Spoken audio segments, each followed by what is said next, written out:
황영택 성악가라고 하는 분이 계십니다. 이분은 지금 장로님이 되셨는데요. 이분은 25세 젊은 나이에 그만 불의의 사고를 당하셨습니다. 그래서 하반신 마비가 오는 장애를 입게 되셨죠.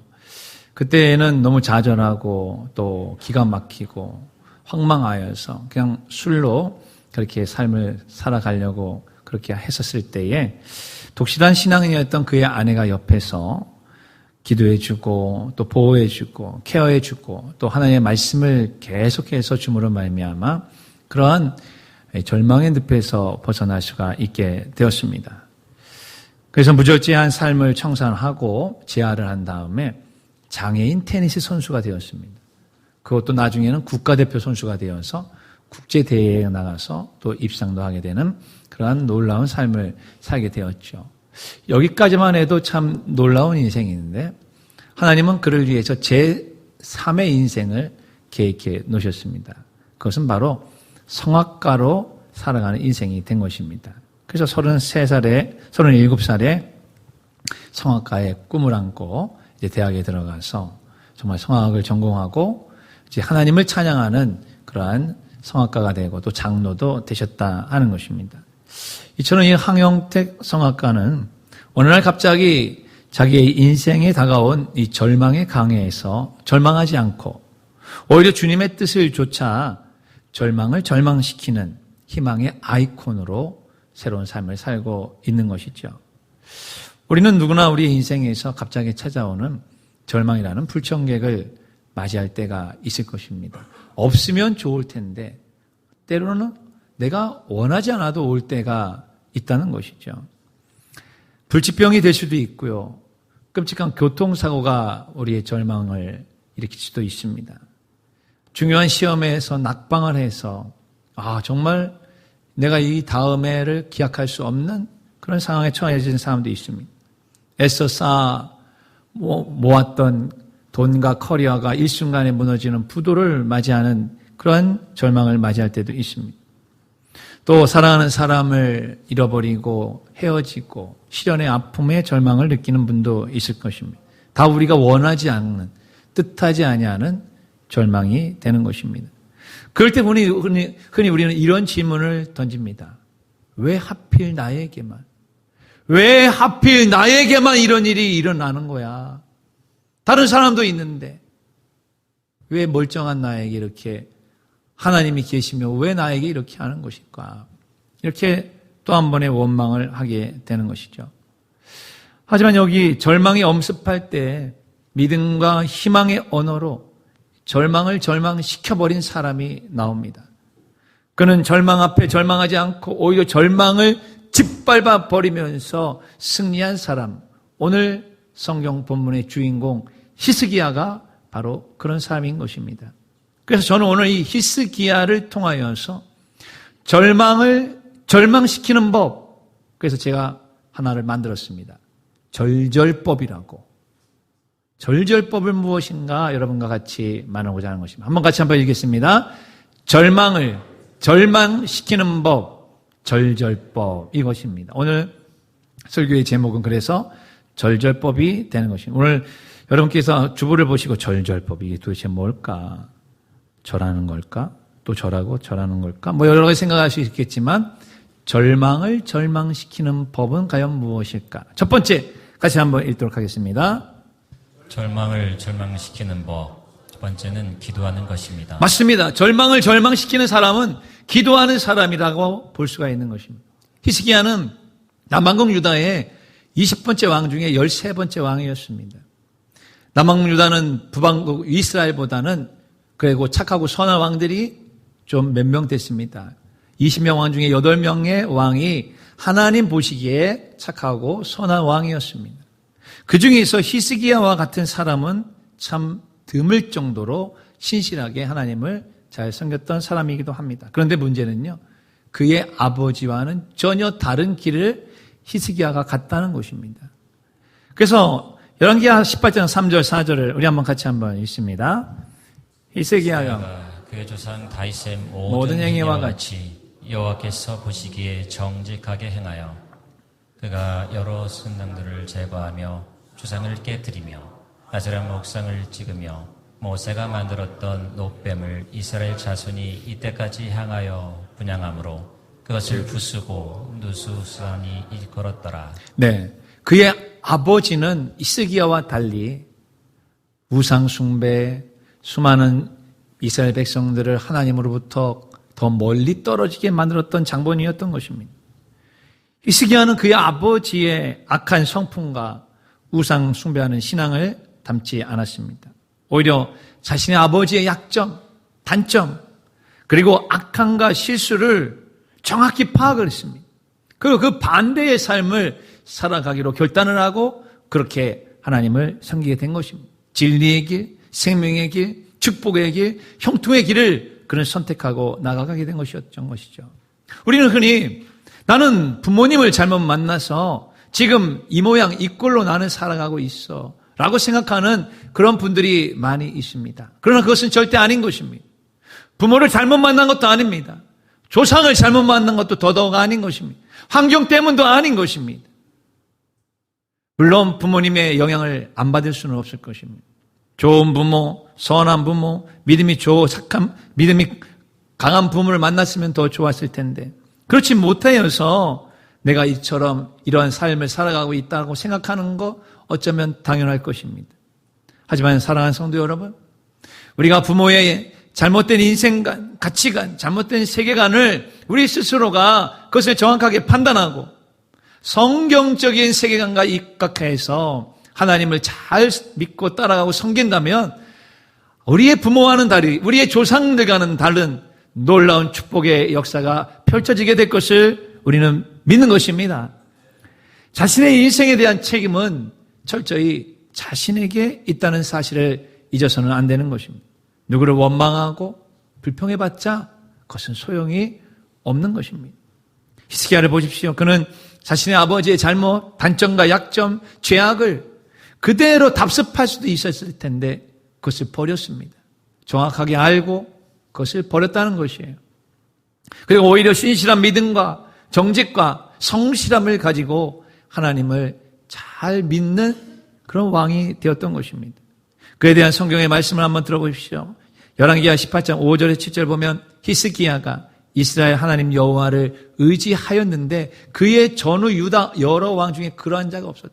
하나님을 의지했는데 20명의 왕보다 20명의 왕이들이 있었는데 그중에서 최고로 하나님을 의지했다는 것입니다. 여러분, 우리 교회가 63년을 맞이하는 교회입니다. 이 63년을 맞이하는 이 교회 역사 속에서 정말 아무개는 이 교회에서 이토록 여호와를 의지했던 사람이 없을 정도로 하나님을 의지하는 사람이었다라고 하는 그러한 장로님, 그러한 권사님, 그러한 안수일사님들, 집사님들 되시기를 축원합니다. 왜 우리가 그렇게 안 될 수 있다고 생각하십니까? 될 수 있는 것입니다. 능히 될 수 있음에도 불구하고 하나님을 의지하지 않기 때문에 그런 것입니다. 6절은 보십시오. 그가 여호와께 연합하여 그에게 떠나지 아니하였다고 했습니다. 여호와 하나님께 바싹 붙어 있었다라고 이야기하는 겁니다. 7절은 여호와께서 그와 함께 하심으로 그가 어디를 가든지 형통하게 하셨다 하는 것입니다. 그래서 히스기야가 형통한 것입니다. 이 히스기야의 형통함은 히스기야에게만 국한된 것이 결코 아닙니다.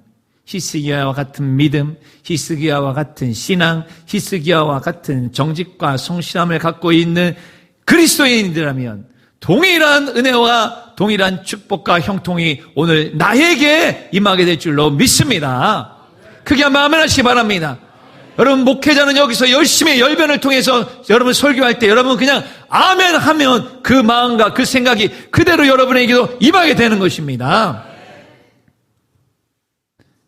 여호수아 1장 8절은 우리 교회 올해의 표이기도 합니다. 같이 한번 크게 읽습니다. 이 율법책을 내 입에서 떠나지 말게 하며 주야로 그것을 묵상하여 그 안에 기록한 대로 다 지켜 행하라. 그리하면 내 길이 평탄하게 될 것이며 내가 형통하리라. 그래서 평형 인생, 평탄한 길을 주시옵소서. 형통한 인생이 되게 해주시옵소서. 이것을 우리가 1년 동안 놓고 기도하는데 여러분 정말 기도하고 있습니까? 하나님, 내 앞길을, 내 자녀의 앞길을, 우리 교회를 평탄한 길로 인도해 주시고 형통한 인생이 될 수 있도록 하나님 나에게 은혜를 달라고 지금 기도하고 계십니까? 제가 봤을 때는 3분의 1밖에는 그렇게 기도 안 하실 거예요. 생각은 합니다. 그냥 막연하게 그리고 있습니다. 하지만 이 말씀 그대로 매일 아침 아니면 정해놓은 시간에 아니면 잠자기 전에라도 정말 정해놓고 거룩하신 하나님, 전능하신 하나님, 내 인생길을 인도해 주시옵소서. 내 인생길을 평탄하게 인도해 주시옵소서. 내 자녀들의 인생길을 평탄하게 인도해 주시옵소서. 내 사업을 형통의 길로 인도해 주시옵소서라고 기도하십니까? 아멘 하신 분은 기도하시는 거예요. 아멘 못 하시는 분은 거짓이니까 기도를 그렇게 못 하시는 것이 잘 얘기하셨어요. 하나님 앞에서 기도도 안 하는데 기도하는 것처럼 하는 것은 하나님을 속이는 것입니다. 그러나 오늘 이 시간부터 기도하시길 바랍니다. 기도하시면 히스기야에게 역사했던 그 역사가 오늘 나에게도 역사하게 된다는 것입니다. 이왕 한 번 태어나는 인생, 그냥 아무렇게 살다가 아무렇게 죽는 것이 아니라 하나님께 쓰임받는 인생 되면 얼마나 좋겠습니까? 하나님께 하나님의 능력을 부여받고 그 하나님의 영광을 드러낼 수 있는 인생이 되면 얼마나 좋겠습니까? 그런 인생을 사실 수 있는 우리 온야 선교교회 성도들 다 되시기를 진정 축원합니다. 그렇게 하기 위해서는 하나님의 말씀에 순종해야 합니다.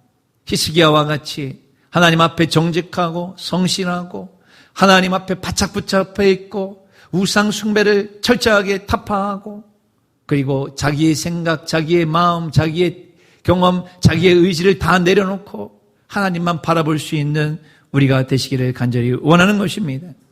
하나님의 도우심과 역사를 경험하게 될 것입니다. 그런 사람에게 형통과 성공과 은혜는 반드시 오게 되는 것입니다. 그러니 히스기야가 얼마나 기뻤을까요? 정말 내가 하나님을 잘 믿으니까 가정도 그 다음에 국가도 백성도 다 평안한 것. 여러분 우리가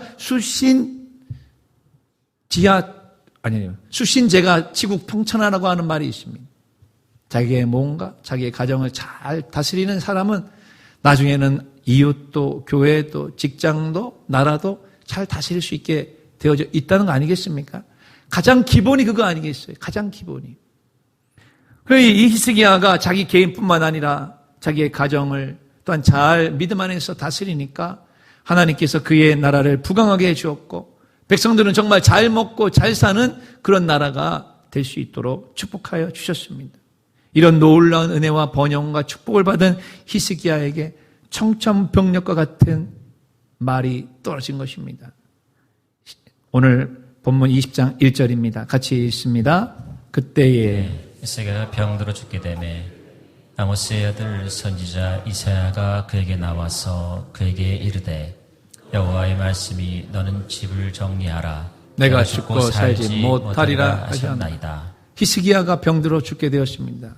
그러면서 하나님의 선지자 이사야가 와서 왕이시여 그래도 하나님이 당신을 살리실 것입니다. 당신을 도와주실 것입니다. 당신을 회복될 것입니다. 이런 얘기를 해주면 얼마나 좋겠습니까? 그런데 뭐라고 얘기합니까? 너의 집을 정리해라. 너의 인생 정리해라. 이것은 무엇이에요? 우리가 어느 날 갑자기 건강검진을 받으러 갔는데 의사가 갑자기 보더니만 큰 병원에 가보십시오. 큰 병원에 가서 진료해 보았더니만 아이고 선생님 이제는 손을 쓸 수가 없네요. 정리하셔야 되겠습니다. 여러분 누군가로부터 당신의 인생을 정리해야 된다는 얘기를 듣는 것만큼 그런 청천벽력과 같은 절망의 말이 어디 있겠습니까? 지금 우리는 그런 말을 한 번도 들어보지 못했습니다. 그러나 그것을 만약에 하나님께서 아무개야 너는 오늘 너의 인생을 정리해라. 전능자의 명령인 것이 어느도 피해갈 수 없는 명령인 것입니다. 히스기야에게 임했습니다. 그리고 오늘 우리에게 그리고 언젠가 우리에게는 이 말씀이 다 임하게 될 것입니다. 인생을 정리해라. 더 이상은 아니다 라고 말할 때가 말이죠. 그러나 히스기야는 지금 그러한 때가 아닙니다. 제일 가장 잘 나아갈 때입니다. 가장 왕성할 때입니다. 가장 형통할 때입니다. 가장 하나님을 잘 믿었던 그런 때였습니다. 그런데 인생을 정리해라. 얼마나 절망이 됐을까요?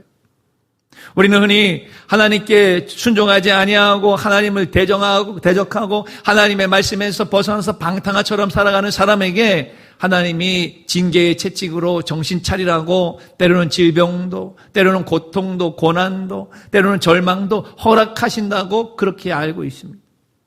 물론 그 말이 절대적으로 틀린 것은 아닙니다. 그래서 지혜로운 사람은 하나님 앞에 하나님께 맡기 전에, 실패하기 전에, 병 걸리기 전에 하나님 앞에 돌아오게 되는 것이죠. 그러나 들을 기가 없는 사람, 마음에 깨달음이 없는 사람은 여전히 그 길을 향하여서 가다가 결국은 정말 절망의 상황을 맞닥뜨리게 될 때도 있다는 것입니다. 그런데 히스기야는 그런 류의 사람이 아니었습니다. 히스기야, 그의 이름의 뜻은 여호와는 나의 힘입니다. 그래서 그는 하나님을 섬기되 내 힘을 다하여 뜻을 다하여 성품을 다하여 내 목숨을 다하여 하나님을 섬기는 것처럼 섬겼던 그런 사람이었습니다. 그럼 그에게 정리해라 라는 결과는 이것이 무엇이겠습니까?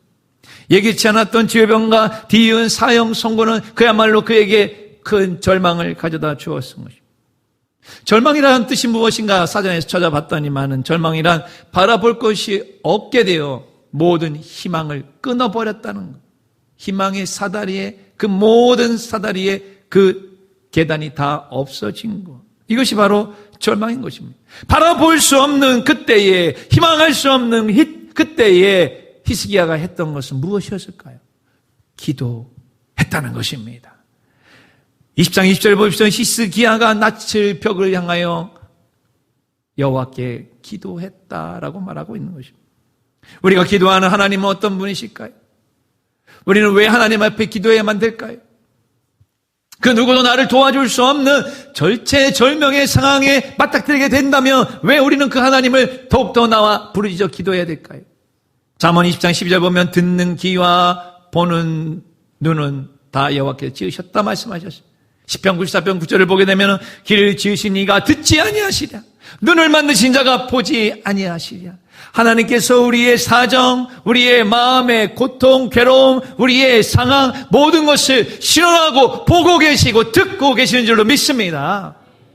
그렇기 때문에 여러분, 우리는 하나님 앞에 정말 철저하게 성결하게 나아가야 되는 것입니다. 히스기야는 이제 죽었다고 생각했을 것입니다. 죽음이라는 절대 절망 앞에서 자신이 할 수 있는 것은 아무것도 없었습니다. 그래도 그는 그 절망을 이길 수 있는 방법을 강구해 냈던 것입니다. 그것이 바로 기도한 것입니다. 오늘날 요즘 우리 주변에는 이 절망에 사로잡혀서 자포자기하는 사람들이 많이 있습니다. 학생들로부터 시작해서 젊은이, 청년에 이르기까지. 특별히 우리 학생들이 수학을 못합니다. 수학이 어렵죠. 저도 수학을 잘 못했었으니까요. 그렇기 때문에 수학을 포기합니다. 그래서 수포자라고 얘기하지 않습니까? 그 수포자가 나중에는 꿈까지 포기하는 것을 우리는 너무나도 잘 보고 있는 것입니다. 수학은 못할 수도 있습니다. 그러나 여러분, 절망의 방정식을 푸는 것은 수학의 공식으로 푸는 것이 아닌 것입니다. 절망의 방정식은 돈으로도 권력으로도 그리고 지식으로도 절망의 방정식은 풀 수가 없습니다. 오직 절망의 방정식을 풀 수 있는 것은 하나님께 기도하는 것임을 믿으시기를 주의 이름으로 축원합니다. 그렇기 때문에 절망을 절망시키는 법은 하나님을 찾아와서 기도하는 것. 그 사람이 절절법의 주인공이 될 수가 있게 되는 것입니다. 그렇게 되시기를 주의 이름으로 축원합니다. 두 번째 같이 읽겠습니다. 절망을 절망시키는 법. 두 번째는 오직 하나님만 바라보는 것입니다. 맞습니다. 하나님만 바라보는 사람은 절망 가운데서도 다시 일어날 수가 있게 되는 것입니다. 죽음이라고 하는 절망의 표지판이 우리 앞에 오게 되는 순간이 우리는 다 옵니다. 자연적으로 오기를 다 바라고 있죠. 그것이 우리의 연수대로, 기대 수명대로 살기를 원합니다. 오늘날 우리 대한민국의 기대 수명은 몇 살입니까? 85세, 여자는 85세, 남자는 85세이고 여자는 그보다 더 많다고 하는 것도 있습니다. 그냥 그렇게 병 안 들고 그냥 자연히 살다가 내 연수를 다하고 마감하는 것을 누구나 다 원하지요. 그러나 그것이 다 되지는 않습니다. 중간에 진짜 큰 질병이 걸릴 때도 있습니다. 히스기야와 같이. 중간에 큰 사고가 나는 경우가 있습니다. 오늘 처음에 말씀드렸던 그 성악가와 같이. 그런 우한 질고로부터 우리가 보호를 받기를 원하면서 하나님 앞에 나온 거 아니겠습니까?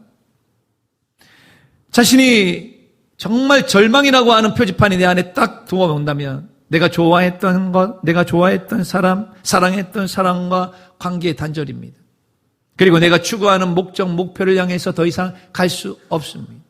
그래서 로렌스 크랩이라고 하는 사람은 성경적인 상담학에서 사람들이 목표를 향하여 가다가 장애물을 만나게 된다면 세 가지의 반응을 보인다고 이야기했습니다. 그 첫 번째가 바로 죄책감이라고 하는 것입니다. 나는 무능력하니까 이룰 수 없어 라고 하는 것에 죄책감을 느낀다는 겁니다. 두 번째는 원망을 한다는 것입니다. 특별히 외부 환경이 그 장애물이 될 때에 공부는 열심히 하고 싶은데 정말 배우고 싶은데 가난해서 내 부모가 없어서 내 부모가 흙수저라서 여러분 우리 부모님이 흙수저가 되고 싶어서 흙수저가 됐습니까? 여러분이 금수저가 되고 싶어서 금수저에 태어났습니까? 그런 건 아닌 것입니다. 환경은 그냥 환경인 것입니다. 그 환경이 비록 불리하고 불합리하고 불안하고 불운한 환경이라 할지라도 그 환경을 능히 이길 수 있는 그 놀라운 능력을 하나님은 우리 안에 주신 줄로 믿으시길 간절히 바랍니다. 그것이 바로 꿈이요, 그것이 바로 기도의 능력이요, 그것이 바로 믿음의 힘이 될 수가 있게 되는 것입니다. 그러므로 환경만 탓하고 있는 우리는 절대로 돼서는 안 된다는 것입니다. 세 번째는 불안을 느낀다는 것입니다. 실패할까봐, 실패에 대한 두려움 때문에 불안해야 한다는 것입니다. 우리는 이런 로렌스의 장애물을 만났을 때의 이 세 가지 반응을 히스기야에게 한번 대입한다면 어떤 반응을 히스기야가 보였을까요? 히스기야가 죄책감을 느꼈을까요? 원망했을까요? 불안했을까요? 이 세 가지가 히스기야에게는 다 해당이 되지 않습니다. 죄책감을 갖는다고 문제가 해결됩니까? 원망한다고 내게 지금 주어져 있는 이 절망이 사라집니까? 자신의 무능력을 핑계 삼아 문제의 뒤로 숨는다고 해서 그 문제가 해결되지 않습니다. 불안을 친구 삼아 문제와 함께 벌벌 떨고만 있다고 해서 문제는 해결되지 않는 것입니다. 오히려 살아계시고 역사하시는 나를 도울 수 있는 하나님만 바라보시기를 간절히 원합니다. 그 하나님께 소망을 두는 것입니다. 그래서 시편 기자는 시편 42편 5절에 이렇게 선포합니다. 읽습니다. 내 영혼아 내가 어찌하여 낙심하며 어찌하여 내 속에서 불안해하는가. 너는 하나님께 소망을 두라. 그가 나타나 도우심으로 말미암아 내가 여전히 찬송하리로. 내 영혼아 내가 어찌하여 불안해하느냐. 내 영혼아 내가 어찌하여 낭망하느냐. 내 영혼아 하나님을 바라볼지어다. 여러분 저와 함께 따라하셔서 선포하시기 바랍니다. 내 영혼아 하나님만 바라라. 내 영혼아 하나님을 찬양하라. 내 영혼아 하나님께 감사할지어다. 이런 놀라운 고백이 내 영혼의 깊은 곳에서부터 터져나오게 될 때에 절망의 상황, 절망과 불안을 초래하려고 하는 모든 문제들이 예수 그리스도의 이름 앞에 물러갈 줄로 믿는 것입니다. 이것같이 되시기를 주의 이름으로 축원합니다. 히스기야는 자신의 죽음을 알리는 이사야 선지자의 말을 듣고 하나님을 원망하지 않았습니다. 불평도 불안해하지도 않았습니다. 오늘 본문을 보면 히스기야가 낯을 벽을 향하고 그냥 여호와께 기도하였다는 것입니다. 여러분 내 얼굴을 벽을 향해 한다고 하는 것은 무슨 의미가 있을까요? 벽창올까요? 그런 의미가 아닙니다. 사람을 바라보지 않는다는 것이 사람의 도움을 의지하지 않는다는 의미를 갖고 있는 것입니다.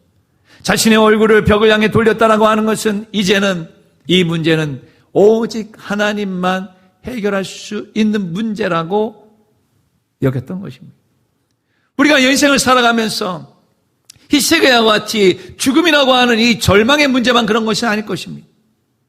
여전히 결혼해서 변화되지 아니하는 내 남편의 문제, 여전히 술 중독에 빠져있는 내 남편, 끊어도 끊게 해달라고 그렇게 얘기해도 안 되는 내 남편, 여러분의 자녀들의 문제는 어떻습니까? 여리고성같이 하나님을 믿으라고 해도 절대로 믿지 아니하는 그 불신의 그런 마음들. 하나님의 말씀과 하나님의 뜻대로 살기보다는 내 생각, 내 의지, 내 쾌락대로 살아보겠다고 마음껏 자신의 방탕한 삶을 살아가려고 하는 내 자녀들. 그들이 바로 절망 앞에 있는 이 히스기야와 무엇이 다를 바가 있겠습니까? 내 힘으로 안 되는 것 똑같은 거 아니겠어요? 여러분의 힘으로 여러분의 자녀를 변화시킬 수 있습니까? 남편의 힘으로 아내를 변화시킬 수 있으십니까? 내 아내가 남편을 변화시킬 수 있겠습니까? 질병에 걸렸습니다. 불치병에 걸렸습니다. 안 되는 그 불치병, 용한 의사를 찾아가도 안 됩니다. 어떻게 그 절망에서 벗어날 수 있겠습니까? 그때의 히스기야를 기억하시고 얼굴을 벽을 향해 대시고 하나님만 바라보시기를 주의 이름으로 축원합니다. 그럴 때에 절망의 구덩이에서 빠져나올 수가 있게 되는 것입니다. 절망의 구덩이에서 빠져나올 수 있는 유일한 사실은 인간은 절망 때문에 죽기 때문에 절망의 구덩이에서 빠져나와야 되는 것입니다.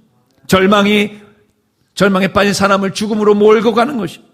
절망적인 현실과 환경에 맞닥치면 누구나 절망할 수밖에 없는 것이 평범한 인간의 반응일 것입니다. 하지만 그 절망을 뛰어넘을 수 있는 비범한 능력을 우리는 갖기를 원합니다. 그런데 문제는 그런 비범한 능력이 우리에게 없다는 것입니다. 그래서 또 한 번 절망하는 것입니다. 그러나 여러분, 걱정하지 마시기 바랍니다.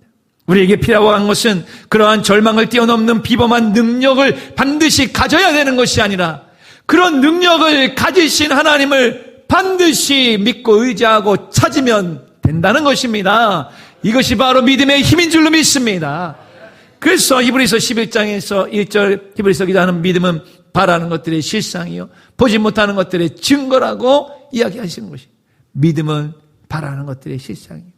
지금 내가 바라는 것이 눈앞에 보이지 않을지라도 내가 지금 믿음을 가지고 그것을 바라본다면 지금 변화하지 않은 내 남편의 문제라 할지라도 변화하지 않은 여리고성과 같은 내 자녀의 문제라 할지라도 산더미 같은 빚의 문제라 할지라도 반드시 믿음으로 바라보고 하나님을 기도하면 그 문제가 해결되는 실상이 내 눈앞에 펼쳐지게 될 것을 믿으시기를 간절히 축원합니다.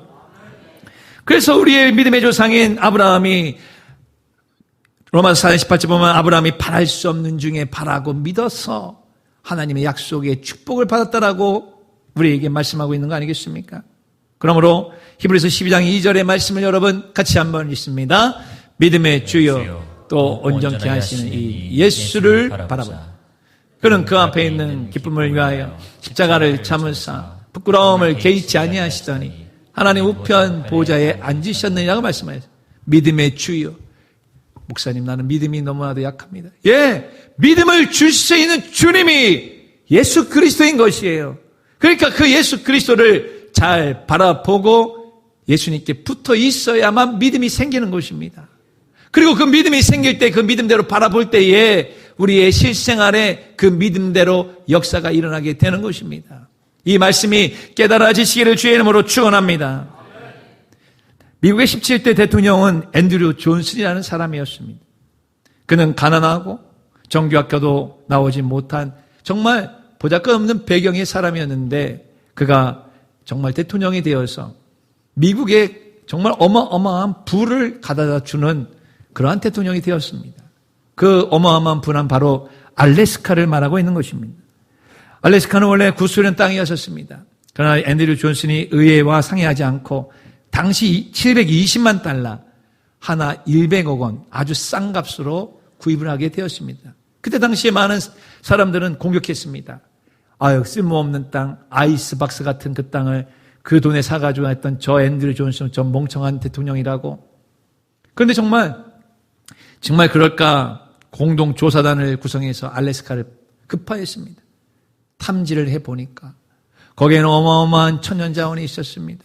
어마어마한 보물들이 거기에 담겨져 있는 것이었습니다. 아이스박스가 아니라 보물박스가 되었다는 사실이 입증되게 되었던 것이죠. 그러니 앤드류 존슨이 평생 가지고 있었던 소중한 믿음, 그 믿음이 있었는데 그것이 무엇이었을까? 여러분 같이 한번 그 믿음을 읽어보도록 하겠습니다. 시작. 어떤 시련이 있어도 환경이 아무리 불리해도 하나님 하나님 안에서 안에서 절대로 절망하지 않는다. 어떤 시련이 있어도 환경이 나에게 불리하다 할지라도 내가 하나님 안에 있다면 절대 절망하지 않는다. 이 믿음과 이 신념이 우리 모두의 것이 되시기를 주의 이름으로 축원합니다. 마지막 세 번째 같이 읽습니다.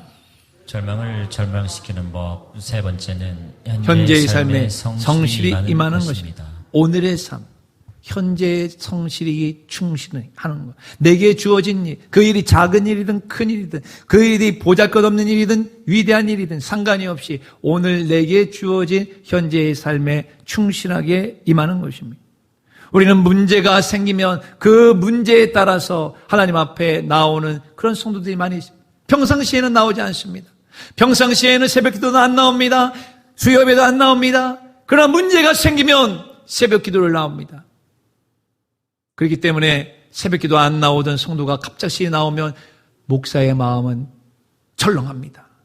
아이고, 저 성도 가정에 지금 큰 문제가 생겼구나.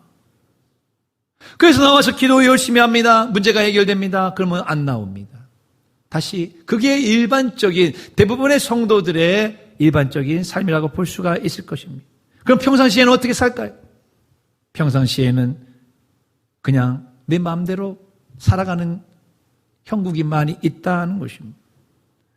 진정 여러분은 우리가 절망이라고 하는 상황이 맞닥뜨려져야만 그 절망을 절망시키기 위해서 기도하고 하나님만 바라보고 그렇게 살아야만 될까요? 그럼 평상시 일반적인 생활에서는 히스기야는 오늘 우리에게 그렇지 않다는 사실을 가르쳐주고 있는 것입니다. 여러분, 히스기야 이야기가 옛날의 이야기가 아닙니다. 성경의 이야기는 옛날 꽃날의 이야기가 아닙니다. 바로 나의 이야기, 내 이야기가 될 수 있다는 사실을 믿으시길 간절히 바랍니다. 그래서 열왕기하 20장 3절을 한번 읽어보시면 여호와여 구하오니 내가 진실과 전심으로 주 앞에 행하며 주께서 보시기에 선하게 행한 것을 기억하옵소서 하고 히스기야가 심히 통곡했더라.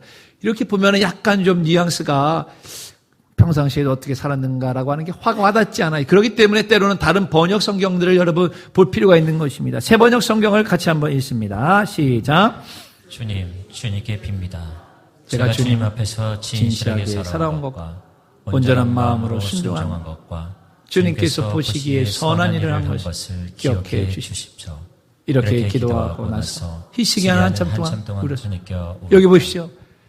제가 주님 앞에서 진실하게 살아온 것입니다. 오늘 어떤 순간 절망의 상황에서만 진실한 것이 아니라 그 전부터도 진실하게 거기에 띄워놓으세요. 살아온 것과 또 뭐라고 얘기합니까? 온전한 마음으로 순종한 것. 절망의 순간에서만 순종한 것이 아닙니다. 그냥 평상시에도 온전하게 순종해 온 것과 주님께 보시기에 선한 일을 계속해 온 것을 주님, 지금 제가 절망에 빠져 있습니다. 제발 좀 기억해 주십시오라고 기도한 것입니다. 여러분, 이 히스기야의 평상시의 삶은 어떻습니까? 그는 평상시에도 그렇게 살았던 것이에요. 신실하게, 정직하게, 은혜롭게, 착하게 사는 것입니다. 우리가 여러분 하나님을 믿고 예수 그리스도를 믿었다면 이런 삶을 살라고 주님이 우리를 부르신 것을 믿으시길 바랍니다. 많은 사람들이 그런 이야기할 때가 있습니다. 내가 하나님 앞에서 맹세합니다. 내가 정말 하나님 앞에서 맹세해요. 이거는 이겁니다. 이것은 아닙니다라고 얘기할 때가 있습니다. 조심히 이야기해야 합니다. 하나님 앞에서 맹세한다. 하나님은 보고 듣고 계시고 감찰하시고 다 알고 계시는 분이세요. 그런데 그게 내가 하나님 앞에서 맹세하는데 거짓 맹세를 하고 있다면 거기에 대한 책임을 누가 질 겁니까? 여러분 책임질 수 있습니까?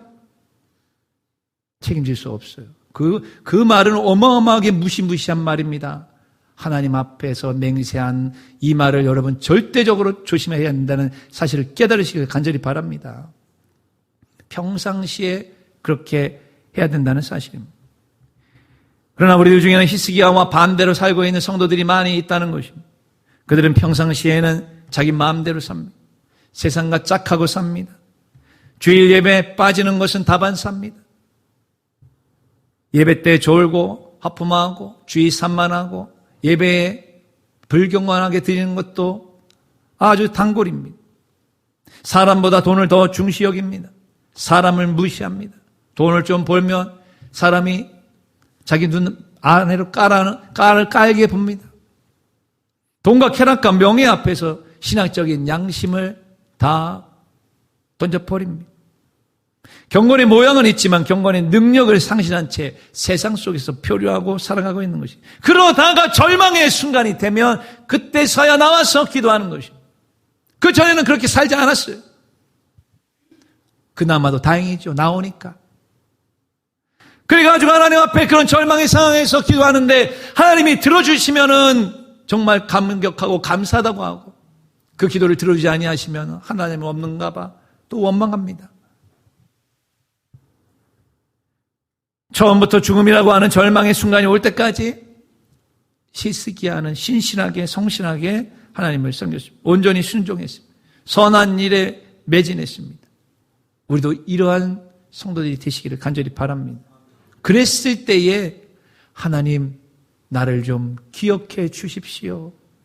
공의와 그의 허릿돌을 삼으며 성실과 그의 몸의 띠를 삼으라고 하는 이사야의 그러한 선지자의 말씀처럼 하나님 나를 기억해 달라고 이야기할 수가 있는 것입니다. 절망의 순간이 오기 전까지는 자기 마음대로 자기 뜻대로 자기가 원하는 대로 살아가면서 절망의 순간 속에서 그거를 해결해 주지 아니하면 마치 하나님 앞에 때를 쓰는 것 같은 그러한 어린 신앙을 가져서는 안 된다는 것입니다. 절법. 그것은 오늘 우리에게도 오늘 현실, 오늘 내게 주는 오늘 이 하루 주님이 주신 이 아름다운 하루, 복된 하루를 주님의 말씀과 은혜 안에서 경건하게 살아가는 사람에게만 절절법이 통하고 역사가 일어나게 되는 것입니다. 종교개혁의 아버지라고 불리는 야누스라고 하는 사람이 있습니다. 그의 동상이 체코 프라하 광장에 가보면 있습니다. 여러분이 이제 유럽을 여행하다 보면 이제 체코를 가게 되실 것입니다. 그리고 프라하를 반드시 갑니다. 그 여행 상품은 그것을 빼놓지를 않아요. 그러나 그 프라하 광장에서 거기서 큰 시계탑 앞에서는 막 사진 찍고 그 다음에 구시가지를 넘어가가지고 그 다리에 있는 12개의 예수님의 상들 그런 데서는 사진 찍고 그 구시가지로 가서 사진 찍는 거는 잘하지만 이 얀후스라고 하는 이 동상 앞에서는 그냥 지나치는 경우도 많이 있을 것입니다. 저도 제가 알바니아 선교사로 있었을 때 저희 가족들과 같이 휴가를 받아 간 적이 있었는데 그때는 이런 사실을 몰랐어요. 이런 사실 알았다면 더 세심하게 그 앞에서 사진을 찍었을 텐데 말이죠.